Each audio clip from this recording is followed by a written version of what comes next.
नमस्कार भक्तों, मेरे चैनल में सभी भक्तों का बहुत बहुत स्वागत है। आज हम आपको बताएंगे कि 16 संस्कार कौन कौन से होते हैं और हमें इन 16 संस्कारों को नियम पूर्वक पालन करना चाहिए। जब हमें 16 संस्कार का मालूम होता है तो हमारा जीवन यापन बहुत ही अच्छी तरह से चलता है। तो आइए वीडियो को लंबा ना करते हुए आज हम बात करेंगे 16 संस्कार पे, जो रीति रिवाज के अनुसार, शास्त्र के अनुसार हैं। तो देखते हैं कि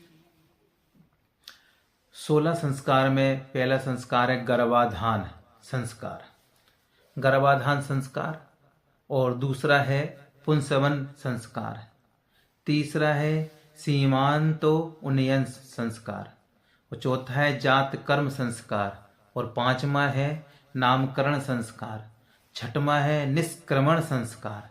और सातवां है अन्नप्राशन संस्कार।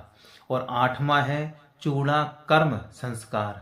और नौवां है हमारा कर्ण भेद, जो कानों को छिदाते कर्ण भेद संस्कार। और 10वां है विद्यारंभ, विद्या पढ़ाई बच्चा करता है तो विद्यारंभ संस्कार। और हमारा 11वां है यज्ञोपवीत संस्कार। और 12वां है हमारा वेदारंभ संस्कार, पढ़ाई का। और 13वां है हमारा केशांत संस्कार, गोदान संस्कार जिसे कहते हैं। और 14वां है समावर्तन संस्कार, जिसे दीक्षांत भी बोलते हैं। 15वां है हमारा विवाह संस्कार, इंपॉर्टेंट संस्कार है ये। और 16वां है हमारा अंत्येष्टि संस्कार, जिसे बोलते हैं अंतिम संस्कार। तो अब हम बात करते हैं, मैंने ये 16 संस्कार आपको बताए हैं। अब पहला जो संस्कार था जिसे हम कहते हैं गर्भाधान, तो गर्भाधान की परिभाषा क्या होती है कि गर्भ की उत्पत्ति पर किया जाने वाला संस्कार उसे बोलते हैं गर्भाधान संस्कार। ये सबसे पहला संस्कार। दूसरा है हमारा पुंसवन संस्कार, पुत्र की प्राप्ति के लिए वनों में जाकर देवी देवताओं की स्तुति करना, देवी देवताओं की प्रार्थना करना, इसे हम कहते हैं पुंसवन संस्कार।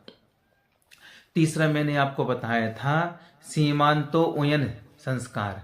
इसे किसे कहते हैं? बोले गर्भ को अमंगलकारी शक्तियों से बचाने के लिए, गर्भ में कोई अमंगलकारी शक्ति का प्रवेश ना हो या किसी की नजर न लगे, तो गर्भ में अमंगलकारी शक्तियों को बचाने के लिए हम सीमांतो उयन संस्कार का प्रयोग करते हैं। अब होता है चौथा जात कर्म संस्कार, बच्चे के जन्म पर किया जाता है, इसको जात कर्म संस्कार कहते हैं। 5वां है हमारा नामकरण संस्कार, जब बालक का जन्म हो जाता है तब नामकरण रखने के लिए इसको बोला जाता है नामकरण संस्कार, बच्चे का नाम रखने का संस्कार को नामकरण संस्कार कहते हैं। अब इसके बाद है 6वां है निष्क्रमण संस्कार, मान शिशु को पहली बार सबसे पहले सूर्य और चंद्रमा का दर्शन के लिए ले जाया जाता है, ये सूर्य दर्शन या चंद्र दर्शन कराते हैं, उसे हम बोलते हैं कि निष्क्रमण संस्कार। 7वां है अन्नप्राशन संस्कार, शिशु को जब छोटा बच्चा 6 महीने का हो जाता है तो पहली बार अनाज का सेवन कराते हैं, अनाज खिलाते हैं, अनाज से बनी हुई वस्तुओं को खिलाते हैं, तो उसको हम बोलते हैं अन्नप्राशन संस्कार। अब 8वां जो है उसे बोलते हैं चूड़ा कर्म संस्कार, माने देवी देवताओं के सामने बालों को कटवाना। आपने देखा होगा छोटे छोटे बच्चों के बाल कटवा देते हैं मंदिरों में जाकर के, तो उसी को बोला जाता है यहाँ चूड़ा कर्म संस्कार। 9वां बोलते हैं कर्ण भेद, कर्ण भेद संस्कार, माने छोटे बच्चों को सबसे पहले, या जैसे कि 5वें वर्ष का है या फिर 6वें वर्ष में है, तो कानों को जो छिदवाते हैं उसे बोलते हैं कर्ण भेद संस्कार। अब 10वां जो है वो विद्यारंभ, माने पढ़ाई को शुरुआत करने के लिए, तो प्रथम बार अक्षरों का ज्ञान देने के लिए उसे बोलते विद्यारंभ। 11वां होता है यज्ञोपवीत संस्कार, जो बहुत ही महत्वपूर्ण संस्कार होता है। तो जनेऊ धारण करके गुरु के पास विद्या का अध्ययन करने के लिए जाते हैं, विद्या के लिए जाते हैं, तो उसको हम बोलते हैं क्या? यज्ञोपवीत संस्कार।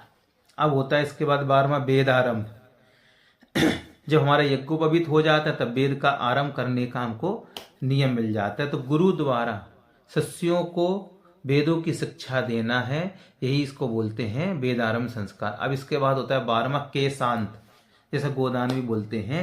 तो केशांत 16 वर्ष की आयु में बाल काट कर लिया जाने वाला संस्कार होता है, उसको बोलते हैं हम केशांत। माने 16 वर्ष की आयु हुई तो 16 वर्ष की आयु के बाद में बाल काटे जाते हैं। फिर ये ध्यान दीजिए, तो उसको हम बोलते हैं क्या, केशांत। अब इसके बाद है 14वां है समावर्तन संस्कार, जिसे दीक्षांत बोलते हैं। गुरु को दक्षिणा देकर आशीर्वाद लेना, गुरु को दक्षिणा, क्योंकि पढ़ाई पूरी हुई तो उनको गुरुदेव को दक्षिणा दे करके आशीर्वाद लेकर के और फिर चले जाना, तो इसको बोलते हैं हम क्या, केशांत के बाद समावर्तन संस्कार। जैसे भगवान श्री कृष्ण ने पूरी पढ़ाई कर ली थी, पढ़ाई करने के बाद फिर अपने जाने लगे तो उन्होंने कहा गुरुदेव से कि प्रभु मांगिए आपको क्या चाहिए।